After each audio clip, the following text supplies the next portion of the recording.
Welcome to Life Beyond B.S, where we ditch the belief systems and the bullshit and get real about life. Here it's about awareness, choice, and creating joy that actually lasts. No perfection, just honest talk and powerful change. I'm your host, Heather McNally, and let's get into it. Hi, friends, and welcome back to Life Beyond B.S. This is the place where we go beyond the belief systems that hold you back and, the bullshit that we tell ourselves and that society puts upon us that keep us stuck and living small. Today, I need you to listen with your whole body, not just your ears, because this conversation is not about networking or self-help cliches. It's not about find better friends. It's about identity and it's about energy. It's about why you might feel stuck and why it might not be because you're broken. I don't believe that you're broken. I believe that you need to let go of all the BS that's defining you and return to you, to who you are deep down inside.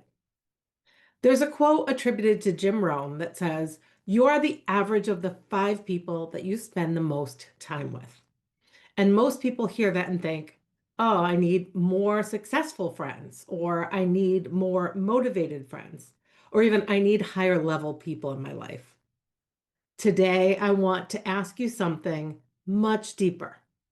Who are you being in the rooms that you're sitting in? Let that sink in for a minute. Because I want you to know that the truth is that you don't just sit in the rooms, you resonate into them. It's your energy. It's who you are. And the rooms that you're tolerating, they're shaping you. They're shaping your standards, your nervous system, your confidence, your future. And I know this because I spent years in rooms that were quietly killing parts of me. And I had to learn that I was allowing that because of who I thought I was and who I was allowing into the rooms. The BS that I was living by, that was driving my autopilot, oh, it was telling me who I was. There was a time in my life when I truly believed that no one would choose me as a friend, as a partner, as anything. I didn't believe that I was the friend people wanted. I didn't believe I was the woman who got invited to anything. I didn't believe that I was the one who belonged in powerful spaces. I stood in the corner, literally, quiet and trying not to be noticed. Though I want you to know I desperately wanted to be seen and to fit in. So when someone wanted to be my friend, I was truly shocked, like relieved that they wanted to be my friend, but shocked, almost kind of grateful in a way that wasn't healthy. So it was like thinking, wow, you're choosing me to be your friend. And I'd think, why? Each and every time. That hurt. And that's what the BS and the depression did and does for you too, if you are feeling these things.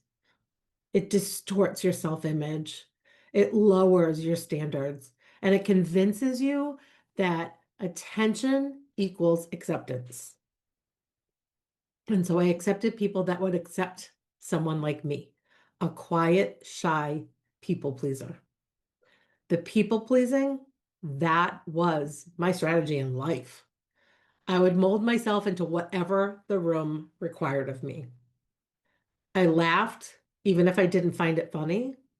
I agreed when I didn't agree. I downplayed myself, any successes, and I softened my opinions because I wanted to fit in. I made fun of myself so nobody else could do it first and make me feel bad about myself. I shrank. I didn't even recognize myself because shrinking felt safer than risking rejection. Let that land. Shrinking felt safer than risking rejection. And when you live that way long enough, you forget who you actually are, who you were born to be. You forget what real laughter sounds like coming from yourself. You forget what your real opinion is. You forget what your intuition feels like.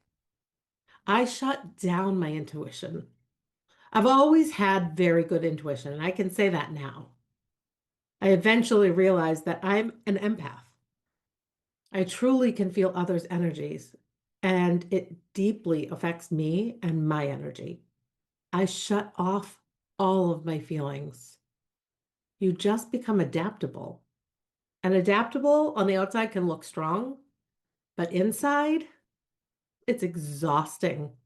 I mean, full-bodied exhausting, mentally, physically, emotionally draining. You do not rise to your potential in those situations. You sink to the standard of the rooms that you tolerate. Please hear that. And what's dangerous is I didn't just tolerate those rooms. I believed truly that they were the best that I could get. Because when you don't believe that you're worthy of celebration, you accept tolerance as love. You accept crumbs, breadcrumbs, as connection. You accept misalignment as your normal. And then you wonder why you feel so heavy, why you feel unseen, why you feel like you're slowly disappearing, even slowly dying inside. Sometimes depression isn't just chemistry. Sometimes it's chronic self-abandonment.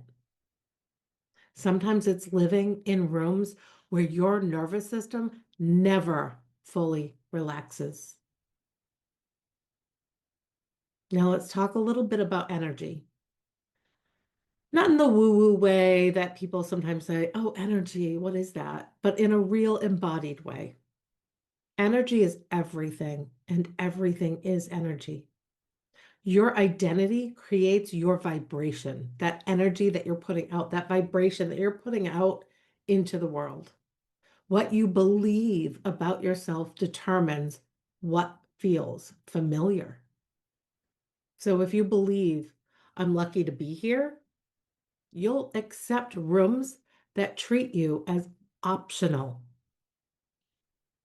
If you believe I have to earn my place, you will overperform in rooms that drain the life out of you.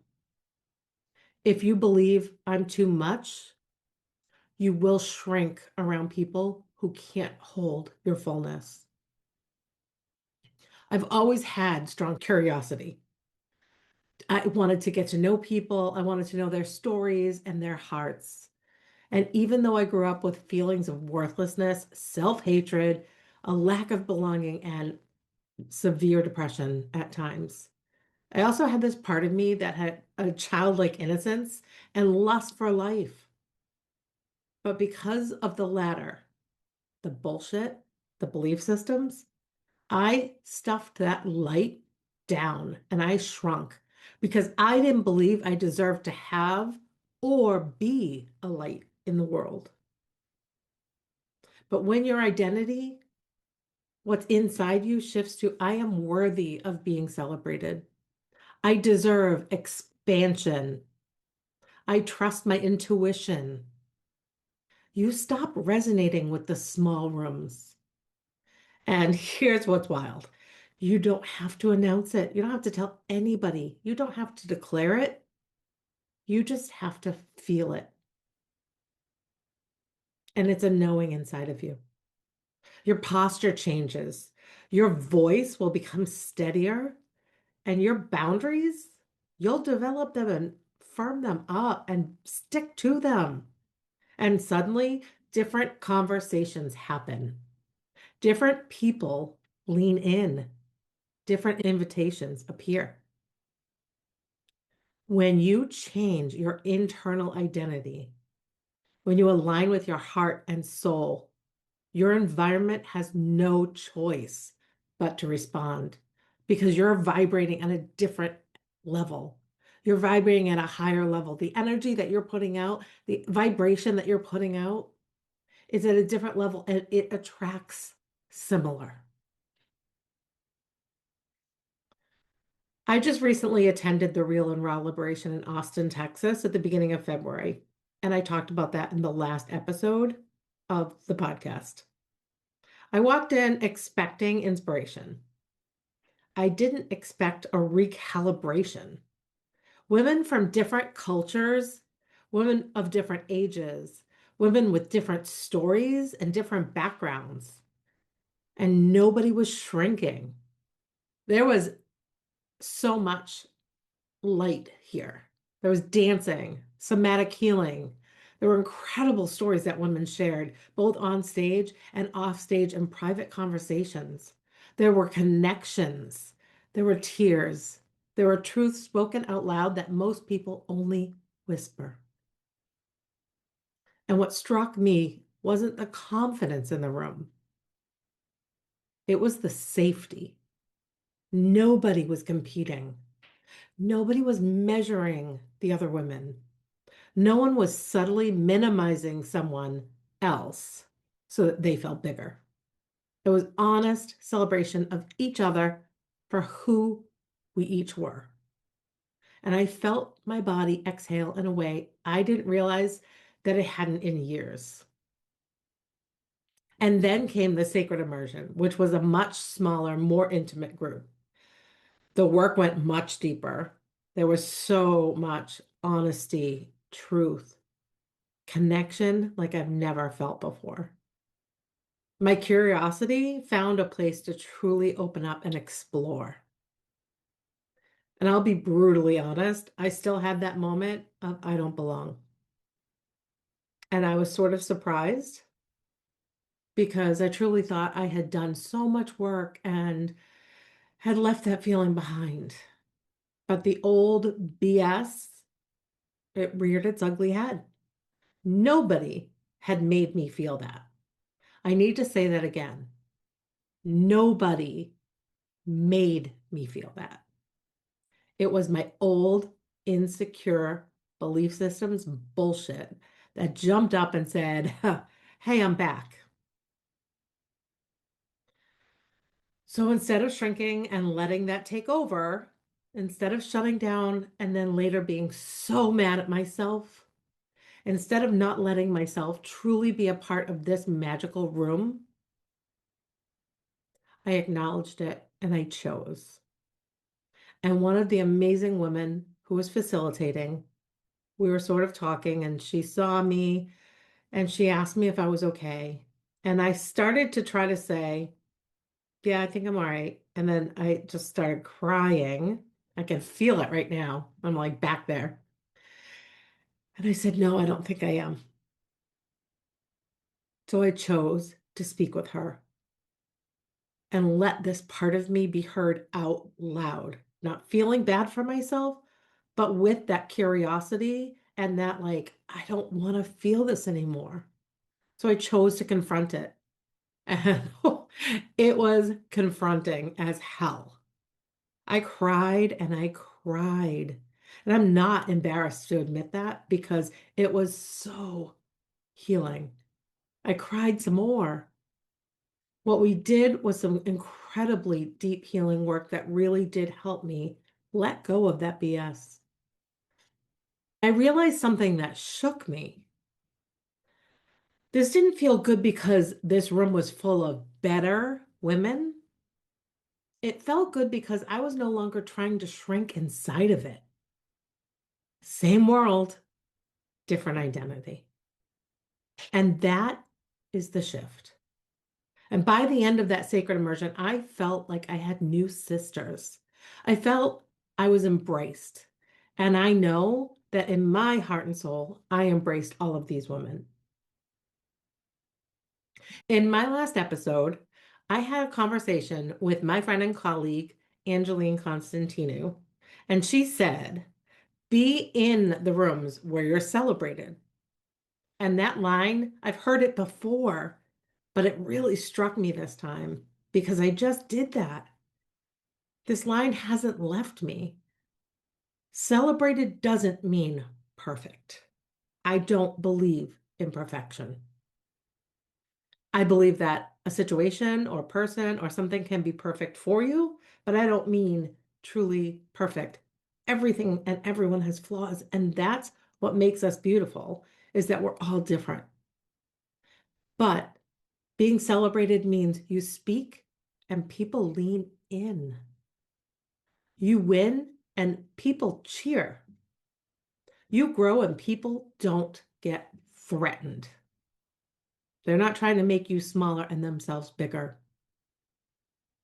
But here's the truth that is hard. If you don't believe that you deserve the celebration, you won't go into or even stay in the rooms if you're in there that offer it. You'll self-sabotage. I've done it. You'll question it. You'll dim inside because the room can only hold you at the level you believe you belong. You cannot call in higher level rooms while operating from a lower level identity. Your energy is going to pull in equal energy. So let me ask you something that might sting. Are you staying in certain relationships because they feel familiar? Are you staying in certain dynamics because you don't trust that something better exists? Are you shrinking because expansion feels risky?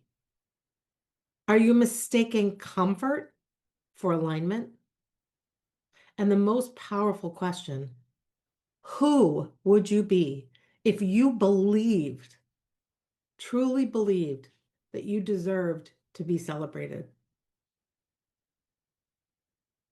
Growth is often uncomfortable. Walking into new rooms is uncomfortable. I know this all too well. I spent so many years avoiding those rooms because my identity told me you don't belong.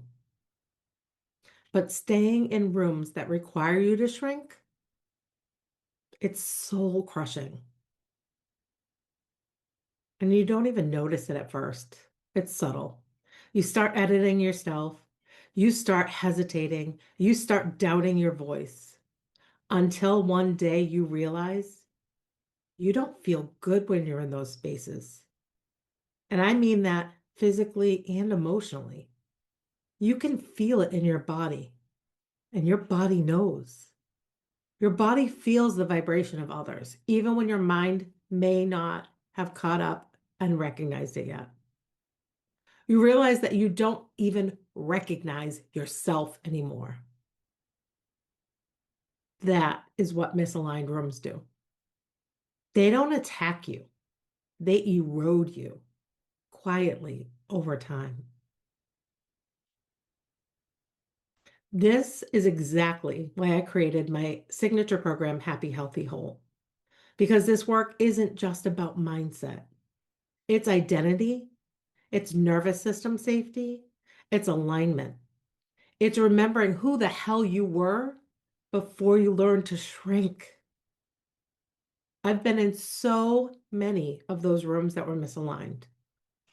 Rooms where the topic of conversation was gossip, was making fun of others behind their backs while putting on a different persona in front of those people. Rooms where it was superficial. Rooms where a deep conversation were shunned. I've spent time with people who I thought loved me, but truly were just getting from me what I was willing to give. I've been in rooms where I certainly wasn't celebrated, rooms where there was no internal safety, rooms that drained me, that hurt me. Happy, Healthy, Whole is not just a program. It's a room. It's a room where you are seen, you're challenged, you're stretched, and you're celebrated. And if you're listening right now thinking, I've been tolerating the rooms that drain me, that awareness alone is powerful. You can learn more about Happy, Healthy, Whole at heathermcnally.com. The information will be in the show notes. Also, if you want to explore more personally, schedule a 60-minute consultation with me. It's free. We'll talk about the rooms that you're in, the identity that you're carrying, the patterns that you're repeating, and we will decide what expansion looks like for you. Because you don't need to burn your life down. You need to elevate your identity and let your rooms rise accordingly. If you've been shrinking, like I did for so long, decades, if you've been accepting crumbs, if you've been tolerating rooms that don't celebrate you, hear me, please. You're not too much. You're not unlikable. You're not difficult. You may just be vibrating at a frequency that no longer matches the rooms that you're sitting in. And that's not failure. That's evolution. You do not rise to your potential in those rooms. You sink to the standard of the rooms that you tolerate.